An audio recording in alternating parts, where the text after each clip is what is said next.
Movie की शुरुआत में हम मंजू नाम की लेडी को देखते हैं जिसे पुलिस गिरफ्तार करके ले जा रही थी और उस पर इल्जाम था कि उसने एक कपल का मर्डर किया है जो घर से भागकर शादी करने आए थे। फिर हमें कोर्ट का सीन दिखाते हैं जहां मंजू कहने की कोशिश करती है कि उसने किसी को नहीं मारा, लेकिन वकील सारा इल्जाम मंजू पर डाल देते हैं कि उसने पैसे लूटने के लालच में उस कपल को मार डाला। तब सारे सबूत देखते हुए जज मंजू को 28 साल की सजा सुना देते हैं और मंजू कुछ कर भी नहीं पाती। फिर हमें 27 साल बाद का सीन दिखाते हैं जहां मंजू अब बूढ़ी हो चुकी है और इतने साल उसने इस जेल में कैसे भी करके काट लिए और मंजू की यहाँ जेल के वार्डन से काफी अच्छी दोस्ती भी हो गई है जो शायद मंजू को पसंद करता है और नाम है शंभू। इसलिए मंजू जेल में कुछ भी मंगाना होता है उसी शंभू से कहकर मंगाती है। फिर यहाँ से मंजू चुपके से फोन करके शंभू को बुलाती है और हमें पता चलता है कि शंभू की बीवी काफी समय पहले भगवान को प्यारी हो गई और शंभू का एक बेटा था जिसे उसने लोन लेकर पढ़ने विदेश भेजा था, लेकिन फिर उसने वहीं शादी कर ली और अब शंभू का फोन भी नहीं उठाता। इसलिए शंभू अकेला रहता है और लोन भरने के लिए कुछ न कुछ काम भी करता रहता है। खैर फिर आज हम नए जेलर प्रकाश को आता देखते हैं जिसका हाल ही में ट्रांसफर हुआ है और उसकी बातों से हमें पता चलता है कि प्रकाश ऊंची और नीची जाति में बहुत भेदभाव करता है, इसलिए वह नीची जाति वालों को अपने करीब भी आने नहीं देता। फिर रात को मंजू अपने सेल से बाहर निकलकर एक दरवाजे के पास आती है और वहाँ पर पहले से शंभू बैठा था और अक्सर ये दोनों यहीं मिला करते थे ताकि शंभू एक छेद में से मंजू का मंगाया सारा सामान दे सके। अब यहाँ सारा सामान देने के बाद ये दोनों काफी सारी बातें करते हैं और हम समझ पाते हैं कि मंजू भी शंभू को पसंद करती है। इसके बाद शंभू जेल के अंदर लगी सब्जियों को तोड़ता है और वहाँ से जाने लगता है। तब गार्ड शंभू से कहते हैं कि फिर से सब्जी चुरा रहे हो, जिस पर शंभू कहता है कि ये सब्जी बेचकर थोड़े पैसे आ जाते हैं और इनकी देखभाल भी तो मैं ही करता हूँ। अब जैसे शंभू जाने लगता है तो वहाँ एक दूसरा गार्ड जो अभी अभी आया था वो सब्जियों में एक हथियार से मार कर चेक करता है कि कोई कैदी तो यहाँ से नहीं भाग रहा। फिर चेक करने के बाद शंभू चला जाता है। अब हम अगले दिन का सीन देखते हैं जहाँ प्रकाश का यहाँ के वार्डन स्वागत करते हैं और तभी खान नाम का एक आदमी एक शराब की बोतल और बुके लेकर आता है और कहता है कि ये भूरी भैया ने भेजे हैं जो एमएलए के भाई हैं और वो इसी जेल में रहते हैं। ये सुनते प्रकाश वो बोतल और बुके फेंक कर कहता है कि मैं कैदियों से कुछ भी लेता नहीं और आप सभी भी कैदियों से दोस्ती कम करो। ये सुनकर सब चले जाते हैं। इसके बाद हम आज जेल में कुछ नई कैदियों को आता देखते हैं जिसमें एक नैना नाम की लड़की भी थी। नैना बैंक में काम करती है और उसके ऊपर बैंक में स्कैम करने का आरोप है। हालांकि नैना ने कुछ भी नहीं किया, उसे मैनेजर ने फंसाया था। तब यहाँ नैना की चेकिंग करके ये लोग अंदर भेज देते हैं, पर नैना तो काफी डरी हुई थी। फिर अगले दिन नैना को देखकर मंजू उसके बारे में पूछती है कि आखिर ये आई कैसे, तो उसके साथ ही सारी बात बताती है। फिर आज का दिन ऐसा ही बीत जाता है और आज मंजू वार्डन के साथ शराब पी रही होती है। तब वो वार्डन पूछती है कि तेरी सजा खत्म होने वाली है, तू अब कहाँ जाएगी? तो मंजू कहती है कि अभी सोचा नहीं, पर सोच लूंगी क्या करना है। फिर हमें अगले दिन का सीन दिखाते हैं जहाँ आज कैदियों की पेशी के लिए उन्हें लेकर जा रहे थे जिसमें नैना भी थी। तभी वहाँ भूरी आता है, वही एमएलए का भाई, और वो जाने से पहले पास में खेल रहे कुत्ते के बच्चों को खिलाता है और फिर उन्हें टायर के नीचे रख देता है। तो जैसे ही गाड़ी चलती है तो वो कुत्ते मारे जाते हैं। ये देख नैना के होश उड़ जाते हैं कि ये कितना निर्दयी आदमी है। हालांकि पूरे रास्ते भूरी नैना पर ही गंदी नजर बनाए रखता है। तो वहाँ की वार्डन भी देखती है पर वो भूरी को कुछ कह नहीं पाती। फिर कोर्ट पहुँचते ही सब लोग उतर जाते हैं, लेकिन भूरी वार्डन रजनी को पकड़कर नैना के बारे में पूछता है और उसकी बातों से हमें पता चलता है कि वार्डन के साथ भूरी हमेशा बदतमीजी करता है, पर उसका भाई एमएलए है, इसी डर से वार्डन कुछ कह नहीं पाती। अब नैना का वकील आता है जो कहता है कि आज मैं आपको बेल दिला दूंगा। तब ये बात भूरी सुन लेता है और वो वकील को बुलाकर कहता है कि इस लड़की को बेल मिली तो तू मारा जाएगा। ये सुनकर वकील भी डर जाता है और हम देखते हैं कि आज नैना को सही में बेल नहीं मिली। इधर आज प्रकाश सारे कैदियों से मिलने आता है और यहाँ प्रकाश को देखकर मंजू को अजीब सा लगता है। तब प्रकाश सबसे कहता है कि आप लोग अपनी अपनी समस्या बता दीजिए, मैं सबको ठीक करवा दूंगा। जिस पर ये कैदी कहती है कि जेलर सही में अच्छा आदमी है। इसके बाद रात को नैना रो रही होती है जो देख मंजू उसके पास आती है और पूछती है कि क्या हुआ। तब नैना बताते है कि उस भूरे के कारण मेरी बेल नहीं हुई। जिस पर मंजू कहती है कि इस दुनिया में जीने की आदत डाल लो, यहाँ बहुत बुरे लोग रहते हैं। जिस पर नैना रोए जा रही थी। अब अगले दिन भूरी एक बूढ़े आदमी को देखता है जो उसके एरिया में कपड़े धुल रहा था। ये देख उसे बिना बात गुस्सा आता है और वो उसे मारने लगता है। तब यहाँ प्रकाश आता है जिसे देख भूरी हट जाता है, लेकिन प्रकाश भूरी को देखकर समझ गया था कि ये कितना हरामी आदमी है। वहीं भूरी अपने आदमियों से कह रहा था कि भैया के कारण जेल में रहना पड़ रहा है, अब जैसे चुनाव खत्म होंगे वो मुझे बाहर निकाल लेंगे। तब प्रकाश को भी गुस्सा आता है और वो भूरी को एक अलग सेल में बंद करवा देता है ताकि ये किसी से मिल ना पाए। इसके बाद हम देखते हैं कि थोड़ी देर में प्रकाश पर आईजी का फोन आता है जो कहता है कि भूरी को उस सेल से निकालो, एमएलए का फोन आया था, वो प्रेशर बना रहा है। तब प्रकाश को आईजी की बात माननी पड़ती है। अब रात को जब प्रकाश अपने रूम में ड्रिंक कर रहा होता है तभी उस पर भूरी जेल से फोन करके कहता है कि मैं तो आसानी आसानी से बाहर आ गया और ये कहकर वो प्रकाश को उकसाता है। इस पर तो प्रकाश को गुस्सा आता है और वो तुरंत नशे में भूरी की जेल में घुसता है और फिर वो भूरी को बड़ी बुरी तरह मारता है, जिससे भूरी अधमरी हालत में हो गया था। तभी प्रकाश के हाथ में अंगूठी से चोट लगती है तो वो भूरी को मारने के लिए अंगूठी फेंक देता है। फिर प्रकाश भूरी से कहता है कि देख, तुझे मैंने नामर्द बना दिया, अब मुझसे पंगा मत लेना। ये कहकर प्रकाश वहाँ से चला जाता है और भूरी का खास वार्डन खान जो उसी एरिया में ड्यूटी करता है वो ये सब दूर से देख रहा था। अब हमें अगले दिन का सीन दिखाते हैं जहाँ प्रकाश को आईजी डांट रहा होता है और पता चलता है कि भूरी कल रात से गायब है जब प्रकाश ने उसे मारा था और आईजी कहता है कि भूरी जेल से भाग गया, इसलिए अब तुम पर इंक्वायरी बैठ गई है, इसलिए जल्द ही एक ऑफिसर जांच के लिए आएगा। ये सुनकर प्रकाश खान और शंभू से कहता है कि क्या लगता है कि भूरी कैसे भागा होगा, लेकिन खान कहता है कि सर, आपके जाने के बाद मैंने भूरी को जेल में बंद कर दिया था, उसके बाद अगली सुबह देखा तो भूरी गायब था, पता नहीं वो कहाँ गया। यहाँ शंभू को भी कुछ भी नहीं पता था। अब अगले दिन अजीत नाम का एक ऑफिसर इंक्वायरी के लिए आता है और प्रकाश शंभू को बोलकर भूरी का सेल दिखाने के लिए कहता है। तब यहाँ भूरी के सेल में सब बिखरा पड़ा था क्योंकि प्रकाश ने भूरी को पीटा था। उसके बाद उसने कुछ साफ सफाई नहीं करवाई ताकि सबूत के साथ छेड़छाड़ ना हो, क्योंकि प्रकाश किसी से डरता भी नहीं है। तब यहाँ अजीत सब कुछ जांच करने के बाद यहाँ ड्यूटी कर रहे खान को बुलाता है और उससे पूछता है कि उस रात क्या हुआ था, सब बता दो। तब खान कहता है कि प्रकाश सर रात को गुस्से में आए थे और भूरी को मारने लगे, फिर सर के जाने के बाद मैंने सेल बंद कर दिया और अगले दिन भूरी गायब था। अब इसके बाद अजीत बाकी सारे वार्डन से भी इंक्वायरी करता है पर उसके हाथ कुछ नहीं लगता। फिर भूरी का एक साथी बताता है कि भूरी भैया एक नैना नाम की लड़की के पीछे पगला रहे थे। ये सुनकर तो अजीत सीधा नैना से मिलने पहुंचता है ताकि कुछ पता चले। तब यहाँ नैना को बुलाया जाता है जो काफी डरी हुई थी, पर नैना भी कहती है कि मैंने बस कोर्ट जाते समय उसे देखा था, उसके बाद में उससे नहीं मिली। ये सब सुनकर अजीत को समझ नहीं आ रहा था कि भूरी ऐसे कैसे गायब हो गया। फिर रात को अजीत गार्ड से बात कर रहा होता है कि भूरी के गायब होने वाली रात कुछ अजीब हुआ था क्या। तो एक गार्ड जो नया आया था वो बताता है कि ऐसा तो नहीं, बस वो शंभू ही सब्जी लेकर निकला था, उसे मैंने चेक भी किया था। यहाँ से सीन पास्ट में जाता है जहाँ शंभू आज फिर सब्जी लेकर जा रहा था। तब यही लड़का फिर से चेक करने आता है, लेकिन इस बार शंभू उससे हथियार छीनकर खुद कहता है कि मैं चेक करके दिखाता हूँ। फिर वो सब्जी पर वार करने के बाद शंभू चुपके से उस हथियार को साफ करता है और उस लड़के को दे देता है, यानी शंभू कुछ छुपा रहा है। खैर अब प्रेजेंट में बाकी गार्ड कहते हैं कि शंभू अक्सर रात को सब्जी लेने आता है, सर ये कोई बड़ी बात नहीं है, और ये लोग शंभू के बेटे वाली कहानी उसे बताते हैं। ये सब सुनकर अजीत सीधा शंभू की दुकान पता करके वहाँ जाता है जहाँ शंभू सब्जी बेचता था। तब पास में सो रहे लड़के से अजीत उठाकर पूछता है कि परसों शंभू आया था तो कुछ अजीब लगा था क्या, जिस पर वो लड़का पहले तो कुछ भी नहीं बोलता। फिर अजीत के डराने के बाद वो कहता है कि उस दिन वो आए थे और मुझे शराब लेने के लिए भेज दिया था, लेकिन जब मैं शराब लेकर वापस आया तो वो जा चुके थे, बाकी मुझे कुछ भी नहीं पता। तब यहाँ से अजीत सीधा शंभू के घर आता है और उससे पूछता है कि तुम उस रात जेल गए थे सब्जी लेने। तब शंभू फिर से वही बात बताता है कि मैं जेल से सब्जी चुरा कर लाता हूँ। ये बात इसलिए नहीं बताई क्योंकि मुझे शर्म आ रही थी कि मैं चोरी करता हूँ। तब अजीत वहाँ ड्रिंक करने के लिए कहता है तो शंभू अजीत के लिए भी ड्रिंक बनाता है और जैसे वो बर्फ लेने जाता है तो हम देखते हैं कि भूरी की लाश तो उसी फ्रीजर में पड़ी है। तब शंभू बर्फ डालकर अजीत को दे देता है और अजीत पूछता है कि ये फ्रीजर यहाँ कैसे, जिस पर शंभू कहता है कि एक आदमी का काम करवाया था, उसने सब्जी रखने के लिए गिफ्ट में दिया था पर अब ये बेकार हो गया। फिर ये दोनों भूरी के बारे में थोड़ी बात करते हैं और अजीत कहता है कि मुझे भूरी के बारे में कुछ पता नहीं चला, इसलिए मैं कल चला जाऊंगा। ये कहकर वो चला जाता है और शंभू की जान में जान आती है। अब अगले दिन जाने से पहले अजीत प्रकाश से आकर मिलता है और कहता है कि सर आपको भूरी को ऐसे नहीं मारना था, कहीं आपने ही तो उसे गायब नहीं कर दिया। लेकिन प्रकाश अजीत पर ही भड़क जाता है और कहता है कि तुम्हें जो रिपोर्ट बनानी है बना लो, मुझे फर्क नहीं पड़ता। ये सुनकर अजीत चला जाता है और ये केस यहीं बंद हो गया था। इसके बाद हम शंभू को देखते हैं जो एक गड्ढा खोद कर भूरी की लाश छुपा देता है और इस दौरान मंजू भी अपनी सजा पूरी करके जेल से निकल गई थी। अब हमें 11 महीने बाद का सीन दिखाते हैं जहाँ आईजी तुरंत अजीत को आने के लिए कहता है और इनकी बातों से हमें पता चलता है कि हाल ही में प्रकाश जिस बंगले में रुका था उसके पीछे बिल्डिंग बनाने के लिए काम शुरू हुआ था और वहाँ एक कंकाल मिला है। अब भूरी का भाई आईजी पर भड़क रहा है कि अगर ये कंकाल भूरी का निकला तो अच्छा नहीं होगा, इसलिए अब आईजी अजीत को सुनाता है और कहता है कि तुम्हारी रिपोर्ट से प्रकाश तो सस्पेंड हो गया, अब 3 दिन में मुझे गुनहगार का नाम चाहिए वरना तुम भी सस्पेंड हो जाओगे। ये सुनकर अजीत तुरंत उस केस पर काम करने चल देता है। फिर वहाँ पहुंचकर कंकाल के पास अजीत को एक अंगूठी मिलती है जो कि प्रकाश की ही थी और थोड़ी देर बाद रिपोर्ट से कंफर्म हो जाता है कि ये कंकाल भूरी का है। तब अजीत सीधा खान को बुलाता है और बड़े प्यार से पूछता है कि जो पता हो बता दो, लेकिन खान वही सब बताता है। तब अजीत खान को मारने लगता है और डर के मारे खान बताता है कि प्रकाश सर से मार खाने के बाद भूरी ने वार्डन रजनी को फोन करके कुछ कहा था, फिर वो उससे मिलने चल दिए और डर के मारे मैं उसे रोक नहीं पाया। फिर खान कहता है कि 3 घंटे तक भूरी वापस नहीं आया तो मैंने जेल में ताला लगा दिया और अगले दिन नाटक किया कि मुझे कुछ नहीं पता।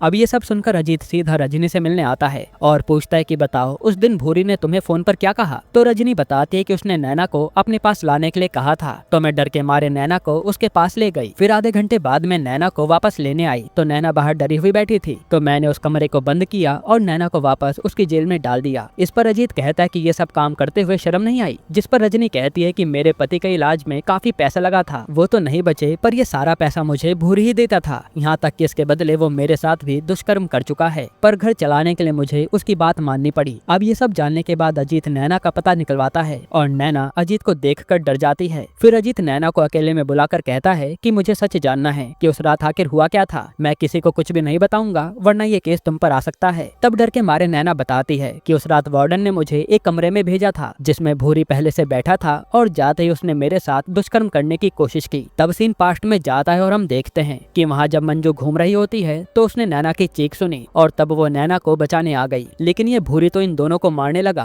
तब मंजू ने भूरी का गला दबाकर उसे मार दिया। फिर उसने नैना से कहा तो यहाँ से चली जा, मैं देख लूंगी। तो नैना भी बाहर बैठकर वार्डन का इंतजार करने लगी और फिर वार्डन के आते ही वो उसके साथ चली गई। ये सब जानने के बाद तो अजीत के होश उड़ जाते हैं और अब उसे मंजू से मिलना था जो अब ना जाने कहाँ होगी। फिर अजीत मंजू के केस की फाइल पढ़ता है और फिर वहाँ वो वार्डन से मंजू के बारे में पता करता है, जिसे मालूम पड़ता है कि मंजू अब पहाड़ पर चाय और मैगी की दुकान चलाती है, इसलिए अजीत मंजू से मिलने चल देता है। अब हम देखते हैं कि यहाँ तो मंजू और शंभू साथ में रहते हैं, लेकिन अजीत को देखते ही इनके होश उड़ जाते हैं। तब अजीत पूछता है कि मुझे सच बताओ मंजू ने उसे मारा तो लाश बाहर कैसे आई। इस पर शंभू बताता है और सीन पास्ट में जाता है। असल में गला दबाने के बाद भी भूरी मरा नहीं था, बस वो बेहोश हुआ था। फिर होश में आते ही वो मंजू को मारने लगा। तब पास में पड़ी सिलाई से मंजू ने भूरी के गले पर वार किया जिससे भूरी मर गया और मंजू को समझ नहीं आया कि वो क्या करे, इसलिए उसने शंभू को बुला लिया। तब शंभू यहाँ सब्जी लेने के बहाने आया और सब कुछ साफ करके मंजू को उसके सेल में भेज दिया और भूरी की लाश सब्जी के बीच में डालकर निकाल लाया। अब अजीत कहता है कि तुम दोनों बचोगे नहीं, लेकिन शंभू कहता है कि सबूत तो प्रकाश सर पर इशारा करते हैं ना, उनकी अंगूठी लाश के पास मिली होगी। जिस पर अजीत कहता है कि बेकसूर आदमी को क्यों फंसा रहे हो।